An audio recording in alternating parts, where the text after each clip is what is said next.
Sir, thank you for coming, sir. Warm welcome. Again, thank you so much. Sir అయితే ఈ cinema చూశాక ఒక victim ఒక mail పెట్టారు. నేను మా రైటర్ మాట్లాడుతున్నాం ఇందాక. సో వాళ్ళ అబ్బాయి యుఎస్లో షూట్ చేసి చంపేశారు.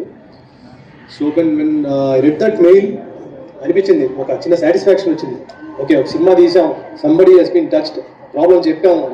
సో నాకు ఎప్పటి నుంచో యాక్షన్ ఫిల్మ్స్ తీయాలని ఒక చిన్న కోరిక ఎప్పటి నుంచో ఉంది. యాక్షన్ ఫిల్మ్కి ఒక చిన్న మీనింగ్ యాడ్ చేసి తీద్దాం అనేది only because of star and image ఉన్న యాక్టర్ కూడా కుదురుతుంది. ఇలాంటి ఇమేజ్ ఉన్న యాక్టర్కి నేను కొంచెం ఎలివేషన్స్ ఎక్కువ పెట్టానని అన్నారు, బట్ యాక్చువల్లీ అదొక్కటే నా రిగ్రెట్ సార్. ఇంకొక మూడింతలు లెవెల్ ఎలివేషన్స్ పెట్టితే బాగుండేది అనిపించింది. నెక్స్ట్ టైం ఖచ్చితంగా పెడతాను sir. And thank you so much sir for this opportunity. And sir మళ్ళీ